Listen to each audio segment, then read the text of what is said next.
Hello दोस्तों, आज हम रिवाइज करने वाले हैं भारत के द्वीप समूह के बारे में। द्वीप समूह इसलिए क्योंकि ये बहुत ज़्यादा अभी न्यूज़ में रहे हैं। जैसे अगर आप अंडमान और निकोबार की बात करेंगे, तो अंडमान और निकोबार द्वीप के डेवलपमेंट के लिए नीति आयोग ने एक बहुत बड़ा प्रोजेक्ट डिसाइड किया है। और वहाँ पे मतलब निकोबार में एक डेवलपमेंट प्रोजेक्ट है जहाँ पे पोर्ट्स बनेंगे और टाउनशिप बनेगा, यानी लोगों के रहने के लिए एयरपोर्ट का विकास किया जाएगा। और साथ ही साथ इसके रणनीतिक महत्व की भी पहचान की गई है, ताकि इंडो पैसिफिक में हमारी जो पहुंच है वो और अच्छी हो सके, ताकि हम चाइना के बढ़ते प्रभाव को कम कर सकें और अपने जलीय सीमा को और ज़्यादा सुरक्षित रख सकें। साथ ही साथ जो दक्षिण पूर्वी एशिया के साथ जो व्यापार है उसके साथ और अच्छा सुधार ला सकें, बदलाव ला सकें, ठीक है, या किफ़ायती बना सकें। तो इन सब चीज को लेके वहां पे डेवलपमेंट चल रहा है। और सबसे बड़ा एक कारण और भी है, वहां पे टूरिज्म को बढ़ावा देना। भारत के लोग आज टूरिज्म के लिए ज्यादातर द्वीपीय देश जैसे मालदीव, मॉरिशस वगैरह जाते हैं। तो ये बहुत बड़ी टूरिज्म एक बहुत बड़ी इकोनॉमी है। मालदीव की तो पूरी इकोनॉमी ही इसी पे चलती है। तो इस वजह से भारतीय द्वीप जो है वो बहुत ही चर्चा में रहे हैं। उनको ध्यान में रख के आज हम इसको पूरा रिवाइज करने वाले हैं। तो सबसे पहले हम थोड़ा करंट अफेयर की बात करते हैं, ठीक है। करंट अफेयर में देखिए, निकोबार, अंडमान निकोबार तो आप जान ही गए चर्चा में क्यों है, क्योंकि ये यहाँ पे नीति आयोग की बहुत बड़ा डेवलपमेंट प्रोजेक्ट चलाया जा रहा है। मतलब ये नीति आयोग तो रणनीति बनाती है, तो रणनीति यही बनाई है, डेवलपमेंट का सुझाव यही दिया है, ठीक है, ताकि यहाँ पे पर्यटन का बढ़ावा मिल सके, व्यापार को बढ़ावा सके और रणनीतिक महत्व प्रदान किया सके, ताकि चाइना को हम काउंटर करने के साथ साथ इंडो पैसिफिक में अपनी बेहतर पहुंच बना सके। क्योंकि भारत, आपको पता है कि ये जो इंडिया और जापान और यूएसए और ऑस्ट्रेलिया, ये किसके सदस्य हैं? क्वाड के। क्वाड का मकसद तो सीधे सीधे इंडो पैसिफिक में क्या कह रहा है कि वो शांतिपूर्ण व्यापार को बढ़ावा देना है ना। किसी भी तरह का जो टेंशन हो रहा है इंडो पैसिफिक में चाइना को लेके, जो चाइना अपना प्रभुत्व बढ़ा रहा है, उसको कम करने के लिए। और इनका इनका तो जो मतलब अपना उद्देश्य बताते हैं कि वहां पे शांति बनाए रखने के लिए, ठीक है। तो ये हम अंडमान के बारे में जान गए कि मतलब अंडमान और निकोबार क्यों चर्चा में रहा है। तो यहाँ पे पोर्ट बनाए जा रहे हैं, एयरपोर्ट बनाए जा रहे हैं, टाउनशिप बनाए जा रहे हैं। और कुछ अभी एक साल पहले प्रधानमंत्री ने वहाँ मतलब अंडमान में कुछ आइसलैंड है छोटे छोटे, वो उसके नाम बदले हैं। जैसे रोज आइलैंड था, उसका नाम कर दिया गया नेताजी सुभाष चंद्र बोस द्वीप। और एक था नील आइसलैंड, इसका नाम बदल के शहीद द्वीप कर दिया गया है। और एक हैवलॉक था, हैवलॉक का नाम बदल करके स्वराज द्वीप कर दिया गया है। दूसरा कारण यह है चर्चा में रहने का। तीसरा कारण यह है कि जो हमारी राष्ट्रपति हैं द्रौपदी मुर्मू, वो अभी कैंपल की खाड़ी का मतलब दौरा करके आई हैं, जो आपका अंडमान और निकोबार द्वीप के आसपास पड़ता है। लक्षद्वीप में क्या हुआ था, मोदी जी वहां पे बीच पे कुर्सी लगा के डूबते सूरज को देखते हुए, मजे लेते हुए बढ़िया नारियल का पानी पिए। और इस वजह से मालदीव की इकोनॉमी हिल गई। क्यों? क्योंकि जब मालदीव में नई सरकार बनी तो मोइजू वहां के जो राष्ट्रपति बने, वहां पे भारत मतलब मालदीव ने जो पिछली सरकार थी उनसे समझौता करके भारत ने वहां पर सैन्य अड्डा बना के रखा था। हिंद महासागर है, वहां पे किसी तरह का जो सुरक्षा चिंताएं हैं उसको काउंटर करने के लिए वहां पे अपना एक छोटा सा मिलिट्री बेस बना के रखे थे। ये उसकी सुरक्षा के लिए भी अच्छा था, मालदीव के लिए भी अच्छा था, क्योंकि हमारी कई सारे जो मालवाहक जहाज हैं हिंद महासागर से होके जाती हैं, तो इन सब के लिए बहुत जरूरी था। पर जैसे ही मोइजू आए, ये थोड़ा इनके ऊपर चाइना का प्रभाव ज्यादा है, तो चाइना ने अपना कुछ कहा होगा, तो इन्होंने भारतीय सेना का बेस खाली करने के लिए कहा। पर ये भूल गए कि इनकी की पूरी इकोनॉमी जो है वो पर्यटन से चलती है, मतलब टूरिज्म से चलती है। और सबसे ज्यादा टूरिस्ट भारत से ही मालदीव जाते हैं। तो अब इन्होंने, जब चाइना का प्रभाव इनको बहुत ज्यादा हावी होने लगा, तो हमारी सरकार को भी लगा इनको थोड़ा सा समझाना पड़ेगा कि भाई इंडिया तुम्हारे लिए बहुत जरूरी है। तो मोदी जी लक्षद्वीप गए और वहां बैठे और बढ़िया अपना नारियल पानी पिए, बीच का मजा लिए कुर्सी पर बैठ के, और सारी फोटोज और वीडियो सोशल मीडिया पे वायरल हो गई कि अब मालदीव का मजा सीधे अपने लक्षद्वीप में लीजिए। तो अब लोगों में भी एक जागरूकता आ गई या देशभक्ति आ गई, ये कह लीजिए, मालदीव का रवैया देखते हुए। जो लोग नहीं भी जानते थे कि मालदीव क्या कर रहा है, लोग जान गए इस न्यूज से। मतलब इन सब चीजों से लोग समझ गए, अच्छा इस वजह से सब कुछ हो रहा है। तो यहाँ के जो पैसे वाले लोग हैं, एक्टर्स हैं, उन सब लोगों ने मालदीव के टूरिज्म का बाइकआउट कर दिया कि अब हम मालदीव में नहीं जाएंगे, हम अपने लक्षद्वीप में ही जाएंगे, सारा मजा लक्षद्वीप में ही लेंगे। और सरकार ने भी कहा हम लक्षद्वीप को एक अंतरराष्ट्रीय टूरिस्ट व्यवस्था यानी सुविधाओं के साथ विकसित करेंगे। तो इस वजह से लक्षद्वीप चर्चा में रहा काफी खूब। तो अब इन सब करंट अफेयर को ध्यान में रखते हुए ना हम थोड़ा सा आइए उसके बेसिक कॉन्सेप्ट को या बेसिक फैक्ट को जानते हैं जो एग्जाम में आ सकते हैं। ठीक है, तो भारत के प्रमुख द्वीप समूह है उसे हम दो भागों में बांट सकते हैं। पहला तो है द्वीप समूह। द्वीप समूह का मतलब कि एक ही जगह पे कई छोटे बड़े द्वीप हो सकते हैं, उन्हें द्वीप समूह कहा गया। जैसे आपका अंडमान और निकोबार द्वीप समूह, और दूसरा है लक्षद्वीप द्वीप समूह। यहाँ भी छोटे मोटे कई सारे द्वीप हैं। यहाँ तो आपको पता ही है, कई सारे अंडमान है, निकोबार है, लिटिल है, नॉर्थ साउथ में बटे हैं कई सारे, लगभग 500 ज्यादा है। और कुछ अन्य द्वीप भी हैं जो समूह में नहीं लेकिन छोटे छोटे हैं और ये कई राज्यों के पास हैं। जैसे श्रीहरिकोटा हो गया, पंबन द्वीप हो गया, न्यू मोर द्वीप हो गया, अब्दुल कलाम द्वीप हो गया जिसे पहले व्हीलर द्वीप के नाम से भी जानते थे, माजुली द्वीप जो एक नदी द्वीप है, ब्रह्मपुत्र में पड़ता है। ठीक है, पंबन द्वीप बहुत ज्यादा चर्चा में है क्योंकि अभी यहाँ पे एक पुल का निर्माण हुआ है, ब्रिज का, उसका नाम आप कमेंट में बताइए। ठीक है, जहाँ पे खुलता है वो, मतलब ऊपर से ट्रेन भी जा सकती है और रोड भी है और फिर ये खुल जाएगा तो इसके बीच से जहाजें भी क्रॉस कर जाएंगी। ठीक है, तो इन सबको ध्यान में रखते हुए आइए सबसे पहले हम अंडमान और निकोबार द्वीप समूह को देखते हैं। तो अंडमान निकोबार द्वीप समूह बंगाल की खाड़ी में पड़ता है। कहाँ पड़ता है? बंगाल की खाड़ी में, यानी भारत के पूर्वी की तरफ ये भारत है। ठीक है, तो हमारा अंडमान कहाँ पड़ेगा? ये यहाँ पे है। ठीक है, यहाँ पे है, ये भारत का मेनलैंड है और ये हमारा अंडमान निकोबार द्वीप समूह है। अंडमान निकोबार द्वीप समूह ये जलमग्न पर्वत है और ये पर्वत कैसे बने हैं? तो ज्यादातर तो ज्वालामुखी प्रक्रिया के माध्यम से बने हैं। मतलब ज्वालामुखी प्रक्रिया के माध्यम से जो पर्वत पानी से ऊपर आ गए, जल से ऊपर आ गए और उनकी सतह बहुत ज्यादा थी, ज्यादा क्षेत्रफल था, तो वो द्वीप बन गए। कुछ वहां पे कोरल रीफ हैं, कोरल के माध्यम से जो चट्टानें बनी हैं, कुछ तो वो है, और कुछ भू भौतिक क्रियाएं हुई हैं, जैसे प्लेट टेक्टोनिक के माध्यम से जो चीजें वो कुछ ऊपर आई थी, तो कुछ चीजें वो हैं। तो अंडमान और निकोबार द्वीप समूह जो है वो ज्यादातर जलमग्न पर्वत है। यहाँ पे कुल जो लगभग छोटे बड़े द्वीप मिलाएं तो लगभग 572 द्वीप मिलते हैं। ठीक है, अब यहाँ पे आपको ये भारत हो गया, ये अंडमान हो गया, ये निकोबार हो गया। अंडमान और निकोबार द्वीप को अलग कौन करता है? ये तो जल है, ये तो जल है ना। ठीक है, और ये लैंड है, मतलब द्वीप है। ये है, इसको हम कह लीजिए निकोबार कह देते हैं। ये निकोबार, अभी ये भी कई पार्ट में बटेगा। ये निकोबार द्वीप हो गया और ये हमारा अंडमान हो गया। इनको अलग कौन करता है? तो 10 डिग्री चैनल, ये याद रखने वाली चीज है। ठीक है, 10 डिग्री चैनल किसको अलग करता है? अंडमान और निकोबार द्वीप समूह को। अंडमान को 4 भागों में बांटा जाता है, निकोबार को नहीं, अंडमान को। 10 डिग्री चैनल अंडमान और निकोबार द्वीप समूह को बांटता है। फिर अंडमान अपने आकार के हिसाब से इसे 4 भागों में बांटते हैं। सबसे ऊपर उत्तरी अंडमान, अभी मैप दिखाएंगे। सबसे ऊपर उत्तरी अंडमान, उसके बाद मध्य अंडमान, उसके बाद दक्षिण अंडमान यानी साउथ अंडमान, उसके बाद हमारा है लिटिल अंडमान। लिटिल अंडमान के बाद आता है यहाँ पे 10 डिग्री चैनल, उसके बाद हमारा आता है, फिर आ जाएगा निकोबार द्वीप समूह। ठीक है, एक चीज और सबसे पहले जानते हैं, जो अंडमान और निकोबार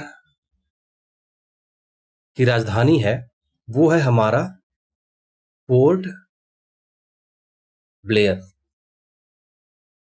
तो पोर्ट ब्लेयर इसकी राजधानी है अंडमान और निकोबार द्वीप समूह की। पोर्ट ब्लेयर अगर पूछा जाए इन चारों में से कहां पड़ता है, तो हमारा पोर्ट ब्लेयर पड़ेगा दक्षिण अंडमान में। ठीक है, साउथ अंडमान में हमारा पोर्ट ब्लेयर पड़ता है। अब देखते हैं हमारा जो अंडमान निकोबार द्वीप समूह है, अंडमान निकोबार द्वीप समूह है, ये जलीय सीमा किससे किससे बनाता है? तो ये जलीय सीमा 3 देशों से बनाता है। पहला है म्यांमार, दूसरा है थाईलैंड और तीसरा है इंडोनेशिया। इंडोनेशिया, आपने कोको आइलैंड का नाम सुना होगा, म्यांमार के जस्ट थोड़ा सा नीचे है, और यहां पे आपने सुमात्रा सुना होगा, ये इंडोनेशिया का क्षेत्र है और ये कोको आइलैंड जो है वो म्यांमार का है। तो इसका आइलैंड बीच में नहीं है, ये इससे सीधा जल जल जो है लगता है, जली सीमा है, सीधा लगता है। कोको द्वीप है, यहाँ पे एक पड़ता है अपना कोको स्ट्रेट, यानी कोको जल संधि। कोको जल संधि क्या करती है, हमारे अंडमान को, ये हमारा नॉर्थ वाला है, उत्तरी अंडमान को कोको आइलैंड से अलग करता है, यानी यह कह सकते हैं कोको स्ट्रेट जो है या कोको जलसंधि जो है वो म्यांमार को और अंडमान को आपस में अलग करता है। उसके बाद आपका ये सुमात्रा पड़ेगा, सुमात्रा को 6 डिग्री चैनल अलग करता है, किससे, हमारे निकोबार को। इसे क्लियरली समझते हैं, जैसे ये हमारा हो गया म्यांमार, ठीक है, इसका यहां पे है कोको आइसलैंड, कोको आइसलैंड के बाद यहां पे पड़ता है कोको स्ट्रेट यानी कोको जलसंध, उसके बाद पड़ेगा हमारा अंडमान, पूरा नॉर्थ वाला है। अंडमान के बाद हमारा पड़ेगा 10 डिग्री चैनल, 10 डिग्री चैनल के बाद पड़ेगा हमारा निकोबार, निकोबार के बाद पड़ेगा हमारा 6 डिग्री चैनल, 6 डिग्री चैनल के बाद पड़ेगा हमारा ये सुमात्रा। सुमात्रा जो है वो इंडोनेशिया का आइलैंड है, ठीक है। 6 डिग्री चैनल निकोबार को सुमात्रा से अलग करता है, 10 डिग्री चैनल अंडमान को निकोबार से अलग करता है, और कोको जल संधि कोको आइसलैंड को अंडमान से अलग करता है। इतना क्लियर हो गया, ठीक है। अब आगे बढ़े, अब इसमें हमें और क्या जानने वाली चीजें हैं, जैसे कि अब इतना हम जानने के बाद कुछ इंपॉर्टेंट नेम है, जैसे एक नेम है बैरन द्वीप, बैरन द्वीप, और दूसरा है उसको क्या कहते हैं, नारकोंडम, नारकोंडम।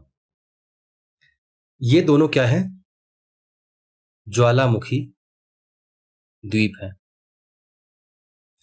बैरन द्वीप और नारकोंडम ज्वालामुखी द्वीप है। ये जो है, ये बैरन द्वीप एक सक्रिय ज्वालामुखी द्वीप है। कैसा ज्वालामुखी द्वीप है, तो सक्रिय ज्वालामुखी द्वीप है, और ये जो है ये सुषुप्ता अवस्था में है। कैसी अवस्था में है, सुषुप्ता अवस्था में, यानी इनएक्टिव। ओके, तो बैरन द्वीप और नारकोंडम ये दोनों ज्वालामुखी द्वीप है। बैरन द्वीप सक्रिय ज्वालामुखी है। ये कहाँ पड़ता है, अगर बैरन द्वीप की बात करें तो बैरन द्वीप कहाँ पर पड़ता है हमारा, बैरन द्वीप आपको पड़ेगा ये जो मिडिल अंडमान है, अभी हमने यहां देखा ना, कहा गया, ये यहाँ पे देखा ना, सबसे ऊपर पड़ेगा उत्तरी अंडमान, फिर मध्य अंडमान, फिर दक्षिणी अंडमान, फिर लिटिल अंडमान। तो सबसे ऊपर नॉर्थ अंडमान के बाद जो मिडिल अंडमान हमारा पड़ेगा मध्य अंडमान। तो मध्य अंडमान से लगभग 100 किलोमीटर पूर्व में, 100 किलोमीटर के आसपास होगा, वहां पे हमारा पड़ता है बैरन द्वीप। 100 किलोमीटर में क्यों कह रहा हूं, क्योंकि एक बार ना आईएएस के पेपर में आया था कि बैरन द्वीप एक सक्रिय ज्वालामुखी द्वीप है, और ये हमारे अंडमान द्वीप से लगभग 100 किलोमीटर पूर्व की ओर पड़ता है। ये स्टेटमेंट आया था, इसलिए मैं लगभग 100 किलोमीटर में यूज कर रहा हूं, ठीक है, ये समझ में आ गया। और हमारा जो ये नारकोंडम द्वीप है, नारकोंडम किससे पड़ता है, ये हमारा पड़ जाता है नॉर्थ अंडमान में, यानी उत्तरी अंडमान में पड़ जाता है हमारा नारकोंडम। ये दोनों याद रखना, ये दोनों फैक्चुअल चीजें हैं, याद रहनी चाहिए। अब इसकी थोड़ा सा हम मैप देख लेते हैं, उसके बाद इसकी और विशेषताओं की बात करेंगे। तो ये है हमारा मैप, हमारा जो मेन भारत का लैंड है वो है यहाँ, ये हमारा जो आंध्र प्रदेश और तमिलनाडु वाला रीजन है। तो इसके पूर्व में पड़ेगा क्या, हमारा अंडमान द्वीप समूह। तो सबसे ऊपर पड़ता है क्या, नॉर्थ अंडमान यानी उत्तरी अंडमान, उसके बाद मध्य अंडमान, उसके बाद दक्षिण अंडमान। एक अंडमान मैंने आपको और बताया था, वो था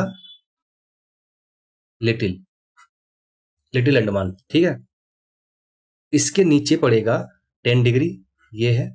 उसके बाद पड़ेगा हमारा अपना निकोबार द्वीप समूह, ठीक है। ये है Coco Chanel. Coco Chanel Coco Chanel कह लीजिए या फिर स्ट्रेट कह लीजिए, यानी जलसंधि कह लीजिए। तो यहाँ पे है, ऊपर है हमारा म्यांमार। तो म्यांमार का कोको आइसलैंड यहाँ पे लगभग मान लीजिए। तो कोको आइसलैंड को कौन अलग कर रहा है? कोको आइसलैंड और अंडमान को कोको चैनल अलग कर रहा है। आप थोड़ा और, मैं इसको आप क्या दिखाने वाला था, एक था रोस आइलैंड, जिसका नाम बदल क्या कर दिया गया है? नेताजी सुभाष चंद्र बोस।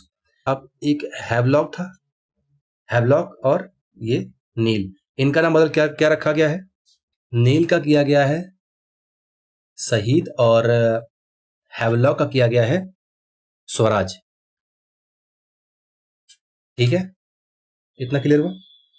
कुछ और जानकारी जैसे दिया है वो देख लेते हैं। जैसे एलिफेंट बीच है हैवलॉक पे, और एक है काला पत्थर बीच है, कहाँ पे? हैवलॉक स्वराज स्थल पे। और एक है राधानगर बीच। हाथी बीच, काला पत्थर बीच और राधानगर बीच, ये कहाँ पे है? स्वराज आइसलैंड पे है। उसके बाद एक भरतपुर बीच है, सीतापुर बीच है, लक्ष्मणपुर बीच है। ये बीच किस पे है? तो ये शहीद द्वीप पे है। हाँ, तो हम एक चीज और बोल रहे थे, जो एक्टिव वॉल्केनो है ये यहाँ पे है, बैरन आइसलैंड, ठीक है। इंडिया का एकमात्र एक्टिव वॉल्केनो। ये मैंने क्या बोला था? किसके बगल में है?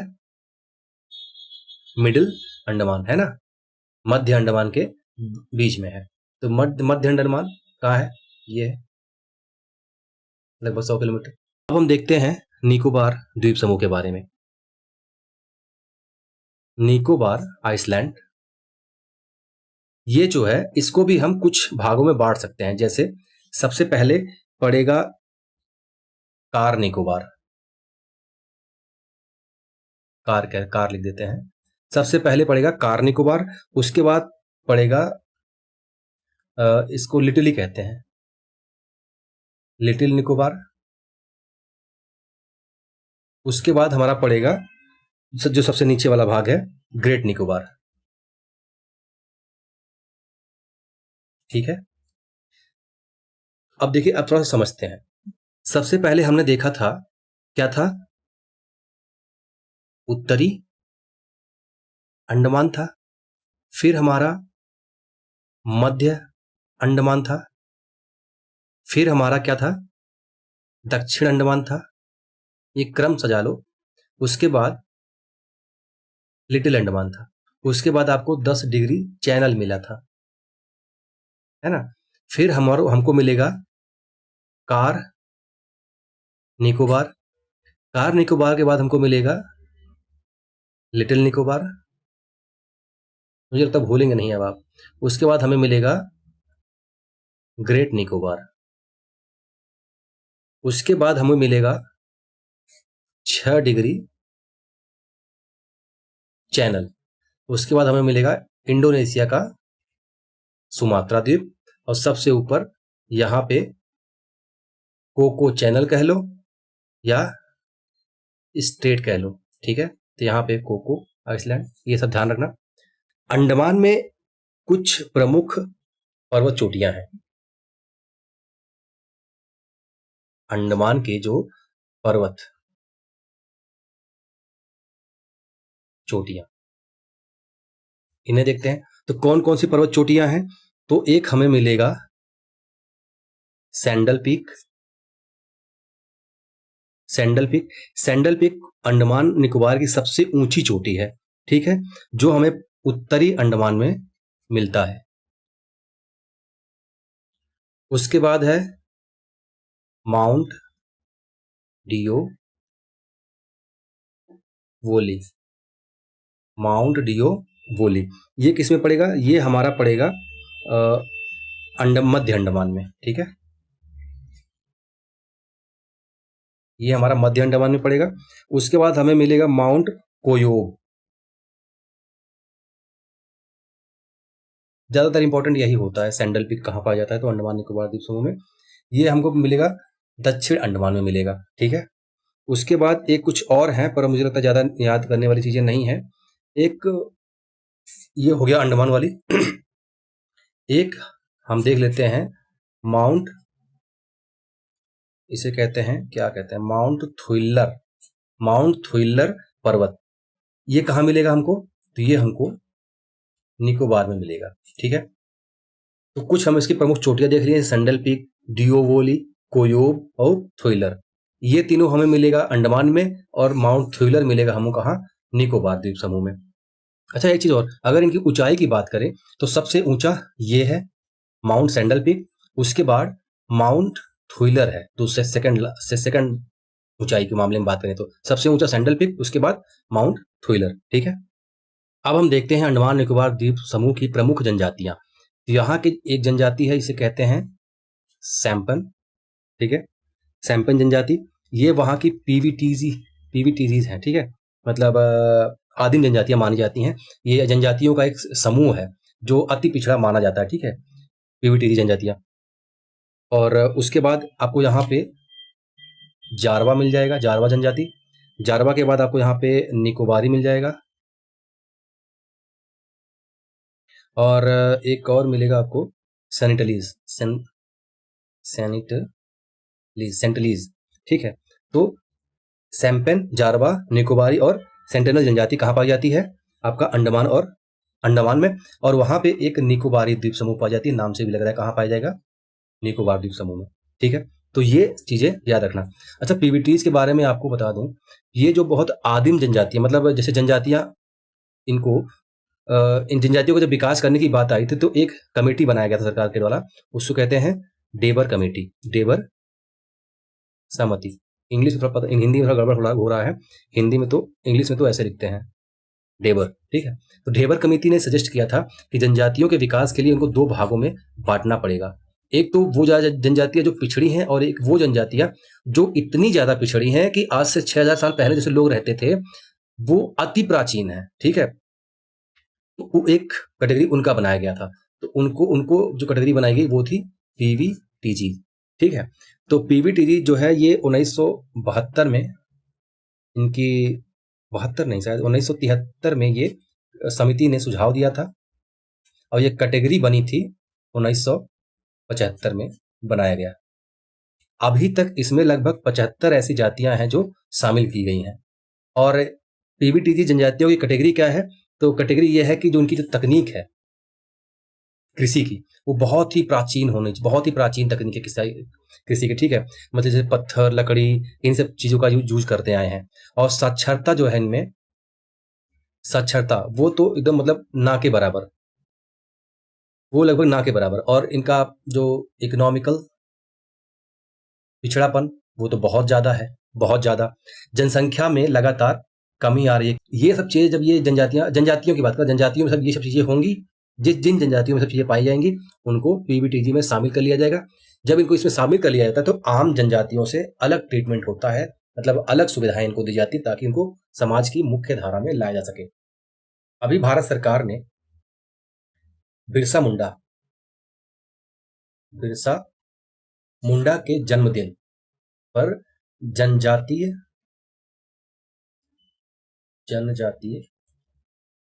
दिवस की घोषणा की है। जनजातीय दिवस किसके जन्मदिन पर माना जाता है? तो बिरसा मुंडा। और कौन सा दिन है, मतलब डेट क्या है? वो है 15 नवंबर। 15 नवंबर को जनजातीय गौरव दिवस मनाया जाता है। क्या मनाया जाता है? जनजातीय गौरव दिवस। ठीक है, या मतलब फैक्ट था, याद करने वाली चीज था। नेक्स्ट हम देखने वाले थे कि 2024 में निकोबार की कौन सी जनजाति है जो मतदान में भाग ली? वो थी सोम्पेन जनजाति। ठीक है, ये याद रखने वाली चीज है, याद रखना इसको। तो मुझे लगता है कि हमने लगभग वहां अंडमान को लगभग कवर कर लिया है। अब हम देखते हैं लक्षद्वीप को। ठीक है, लक्षद्वीप को आप मैप में देख लेना, ये लगभग हमारा पड़ता है कहाँ पे, मैं ऐसा रफली बना दे रहा हूँ, कर लेना यार। ये हमारा सिक्किम हो गया, ये उत्तराखंड हो गया, अरे ये तो गड़बड़ हो गया। ठीक है, ये तो ये जो हमारा केरल है, तो इसी के आसपास ये है हमारा लक्षद्वीप। यहाँ था हमारा अंडमान निकोबार। तो लक्षद्वीप जो है ये किससे बना है? ये बना है प्रवाल भित्तियों से। लक्षद्वीप बना है किससे? प्रवाल भित्तियों से, पहला फैक्ट। और यहाँ पे टोटल जो द्वीप हैं उनकी संख्या कितनी है? 36। तो ये 36 द्वीप वहां पे हैं। इनमें से जो केवल 10 ऐसे हैं जहां पे मानव मतलब निवास है, लोग रहते हैं। बाकी जो 26 हैं वहां पे कोई जनसंख्या नहीं पाई जाती है। और इसकी जो राजधानी है लक्षद्वीप की वो है करवत्ती। ठीक है, करवत्ती जो है वो लक्षद्वीप की राजधानी है। और लक्षद्वीप में एक पाया जाता है 9 डिग्री चैनल, मतलब सॉरी 9 डिग्री 9 डिग्री हो गया, 9 डिग्री चैनल।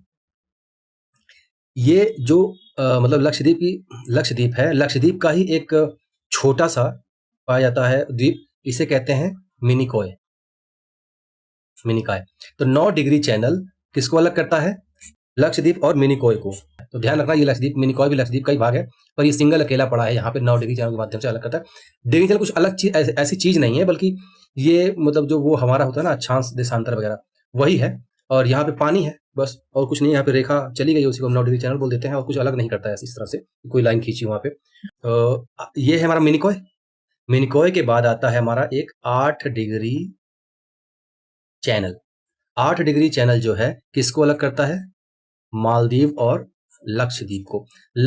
ये सबसे नीचे पड़ेगा मालदीव, उसके बाद 8 डिग्री चैनल मतलब पानी वाला भाग, यहाँ पे अक्षांशीय रेखा 8 डिग्री गुजरती है, इसलिए इसको 8 डिग्री चैनल कह दिए।